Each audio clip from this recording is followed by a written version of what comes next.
Namaskar or welcome to Insights with Vishal Sood on Punjab Today. Sir, welcome once again. Thank you. Russia and Ukraine war तो चल ही रहा है but कुछ कुछ छोटी छोटी चेंजेस हो रही हैं जो बहुत सिग्निफिकेंट है I think. So my first question today is Ukraine ने कहा था कि नो फ्लाई जोन डिक्लेयर कर दिया जाए यूक्रेन के ऊपर but NATO has clearly refused it. एक न्यूक्लियर प्लांट पर अटैक हुआ था उसके बाद दे स्टार्टेड की डिमांड बहुत स्ट्रांगली कि बहुत ज़रूरी है अगर ऐसा कुछ हो गया that is catastrophic for the world but NATO has clearly refused it. Do you think that's a good move? I think there are two answers to it. It's a good move क्योंकि अगर NATO ऐसा कुछ भी करता it could have escalated the war, और इसका मतलब है कि नेटो के साथ डायरेक्ट कॉन्फ्लिक्ट शुरू हो जाता और न्यूक्लियर पावर रशिया के साथ NATO can't afford, Europe can't afford that kind of conflict. Russia is too powerful and basically and from the Ukraine perspective जो हम पहले भी बात करते हैं, I think Ukraine should realise, हालांकि यूक्रेनियन प्रेसिडेंट ने ये बोला है कि all the deaths from now onwards will be the responsibility of NATO, क्योंकि उन्होंने हमारा साथ नहीं दिया है। तो अगर वो आपका साथ नहीं दे रहे हैं और आप ये ऐसी स्टेटमेंट्स अपनी पब्लिक को बोलने के लिए बोल रहे हो और लोगों से अपील कर रहे हो, यू शुड अंडरस्टैंड कि उनका इंटरेस्ट आपकी लड़ाई रोकने में नहीं है, ना ही आपको बचाने में। तो you should sit and discuss, have more meaningful discussions. और अब किसी तरीके से, चाहे टेलीफोनिकली चाहे वीडियो कॉल पे, प्रेसिडेंट टू प्रेसिडेंट टॉक होनी चाहिए और it should happen without any delay. और अच्छी न्यूज़ ये है कि 6-6 घंटे का जो टेम्परेरी सीज फायर 2 सिटीज़ के लिए हुआ है ह्यूमैनिटेरियन एड को मूव करने के लिए, that is a good move, we all should appreciate it. और यूक्रेन और रशिया को एक दूसरे के इंटरेस्ट को समझते हुए, बिकॉज दे आर गोना, अपने नेबर के साथ अच्छे रिलेशन बड़े क्रिटिकल पार्ट है, and once you have a common history and heritage, I think you can sit down and discuss. तो यूक्रेनियन प्रेसिडेंट को should not now, you know, they should not seek now military aid from NATO. They should seek immediate cessation of war. And they if they can make this statement, I'm very surprised why Ukrainian president cannot say that we will never become members of NATO and cease the war right away. What is in it for them? Because Western media, Western powers have clear interest in destabilizing the entire region and bringing NATO to the doors of Russia. But what interest does Ukrainian people have? Why should they suffer? Because you owe it to someone. तो ये decision इस वक्त मेरे को लगता है कि हालांकि sanctions are affecting the people of Russia also, but at the end of the day Ukraine will be the biggest loser of this whole war and Ukrainian president will be responsible for it. Ukraine is already a very big loser. Absolutely. Not just because of the economy and everything that is suffering, उनका infrastructure जो गिर रहा है, but the people. As we always say, the human cost of war is very important, and so Ukraine is definitely suffering. But just like you mentioned, बहुत contrasting statements Zelensky देते जा रहे हैं। वो कह देते हैं पुतिन मेरे से डायरेक्टली बात करें, I won't bite. He does that also, and then he keeps saying कि EU हमें जल्दी अपना हिस्सा बनाए, जल्दी हमारी मदद करे। ये दोनों बहुत ही opposite ends of the spectrum की बातें हैं। इस तरह से solution नहीं हो पाएगा। I think now people are realizing that the president of Ukraine is not the kind of leader that Ukraine needed at that point of time. He did not have that vision.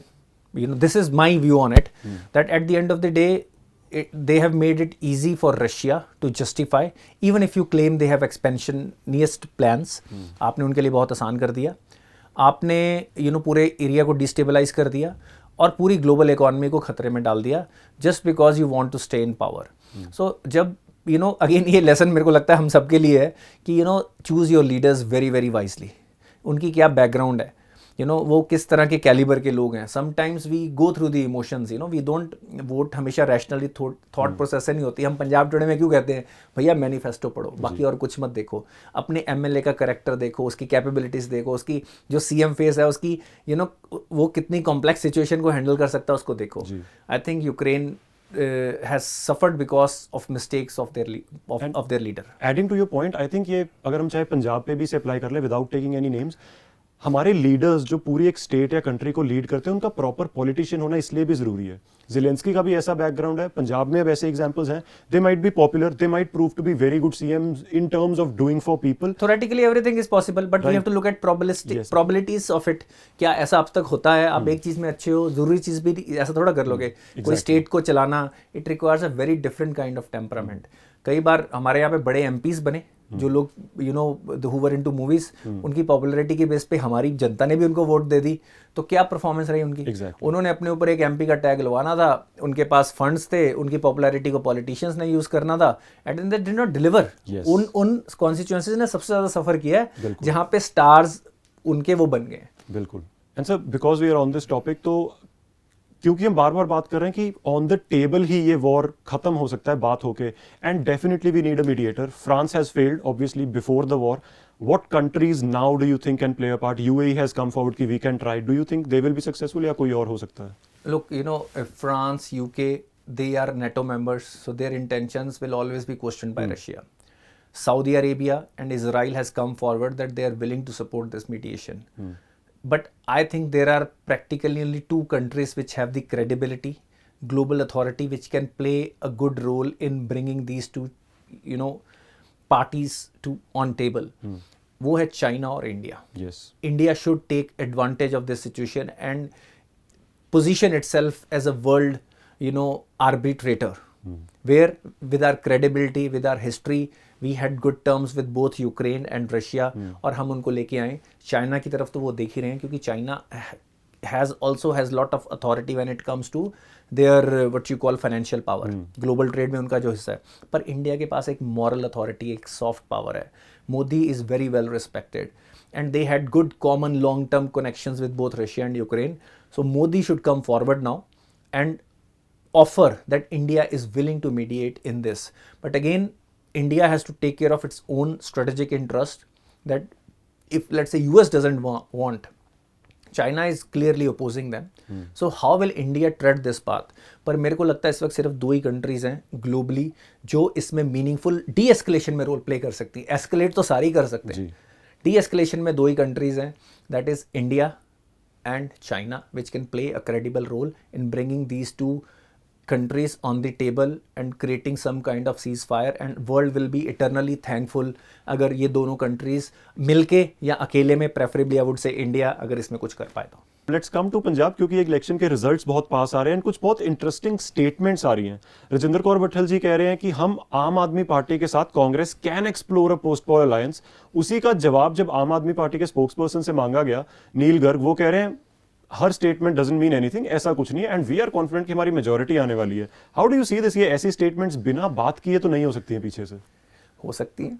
देखो, when you talk about missus Bhattal, you know, she has made two statements, और आज अगर आप देखो कि उनका role, she is one winnable candidate from a constituency, क्योंकि उनकी लगे वो सीएम रही हैं, डिप्टी सीएम रही हैं, पंजाब कांग्रेस की प्रधान रही हैं.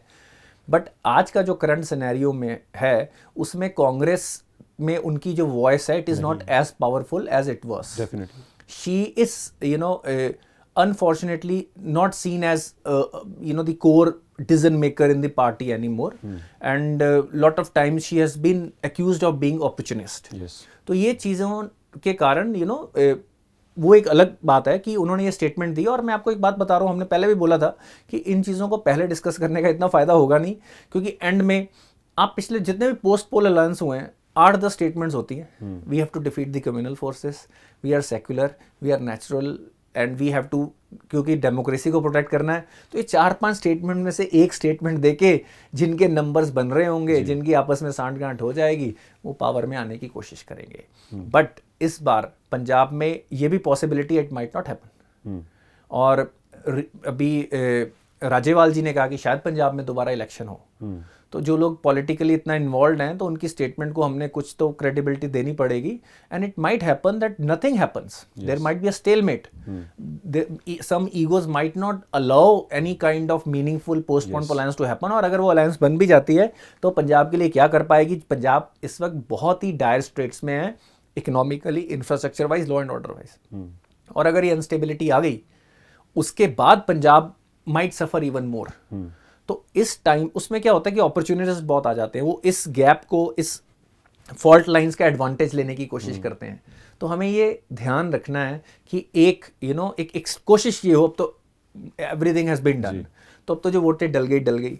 अब क्या होता है, ये तो मेयर स्पेकुलेशन है. आप कोई भी थ्योरेटिकल पोस्ट अलायंस आप सोच सकते हो, 1-2 को छोड़ के, कि भाई बीजेपी और कांग्रेस इकट्ठे नहीं आ सकते, या अकाली और कांग्रेस पंजाब में इकट्ठे नहीं आ सकते। इससे यही दो अलायंस है जो थ्योरेटिकली नहीं पॉसिबल है, बाकी सब कुछ पॉसिबल है। बिल्कुल। एंड बिकॉज हम जो बात कर रहे हैं जिस तरह की पॉलिटिकल इंस्टेबिलिटी भी रही है, even if these alliances happen, let's say आम आदमी पार्टी एंड कांग्रेस और on the other hand BJP and Akalis, the problem is जब ये इतने दिग्गज पार्टियां आ जाती हैं अलायंस में, कुछ भी किसी भी टाइम इनकी तकरार हुई, एक ने छोड़ी तो सरकार गिर जाएगी। सो ऑब्वियसली पंजाब के लिए बहुत वो दिक्कत होगी। So and do you think कि हर ये पोल स्ट्रैटेजिस्ट या जितने भी माहिर हैं वो ये कह रहे हैं कि हंग असेंबली आएगी and Punjab is one state जो क्लियर वर्डिक्ट देता रहा है। डू यू थिंक कि क्लियर वर्डिक्ट भी आ सकता है इस बार? I doubt. I have my doubts about it, and I have no, I can't say with confidence that देखो एक बड़ी पार्टी बनेगी पर वो पार्टी 1-2 सीटों से ऊपर होगी। काफ़ी चीज़ें इक्वलाइज हो गई थी लास्ट डे ऑफ पोल्स तक ना, सब ने जो पार्टियां इनिशियली 3-4 महीने पहले पीछे नजर आ रही थी वो आगे आनी शुरू हो गई। बीजेपी जैसी पार्टी जिसका लोग ये सोच रहे थे कि इनको कैंडिडेट भी कहाँ से मिलेगा, they have done seriously well in urban areas और रूरल एरियाज में भी उन्होंने काफ़ी अच्छा अपनी, और उनकी वैसे ही लॉन्ग टर्म स्ट्रेटजी है। उनके अभी जो केंद्रीय मंत्री जो पंजाब के इंचार्ज थे गजेंद्र शेखावत जी, उन्होंने अभी बोला है कि हमने बीज बो दिया है। They are also very clear कि इंडिपेंडेंटली बीजेपी को वहां पे पंजाब में एस्टेब्लिश करना है। They don't differentiate between Sikh and Hindu community. उनको लगता है कि we have to integrate Sikh community within the framework of BJP and RSS. ये विजन में भी वो क्लियर हैं। उनको पता है कि नेशनल इंटीग्रेशन के लिए, पंजाब की सिक्योरिटी के लिए हिंदू सिख भाईचारा बहुत ज़रूरी है। So their vision is always calculating that angle into it, that how we stay together. तो ये सारी चीज़ें करके वो तो एक लॉन्ग टर्म प्ले कर रहे हैं, and they have the power now कि अगर हंग असेंबली आती है तो वो बड़ी जल्दी अपने इंफ्रास्ट्रक्चर को वर्कआउट करके बाकियों से बेटर तरीके से अगले इलेक्शन में रिजल्ट ले सकते हैं। Yes, and BJP has that track record in the previous state elections. We've seen that in the recent past. Finally, when we now explore कि श्रोमणी अकाली दल एंड बीजेपी जो पहले इतने देर से पार्टनर्स रहे हैं, एक मुद्दे के कारण टूटे, and we are now, I mean it's like an open secret की जरूरत पड़ी तो दे विल कम टुगेदर। सारे ही ओपन है, सारे ही ओपन। मैं आपको बता रहा हूँ एवरीथिंग इज पॉसिबल। वो स्टेटमेंट्स का भी ना एक वो है उनके पास, एक मेरे को लगता है हमारे यहाँ पे ब्लैक बुक बोलते थे उसमें कि पोस्टपोन अलायंस को रैशनलाइज करने के लिए इन 10 में से एक स्टेटमेंट चूज करके बोल दो बस। तो that is what leaders will say, but at the end of the day it is about getting into power.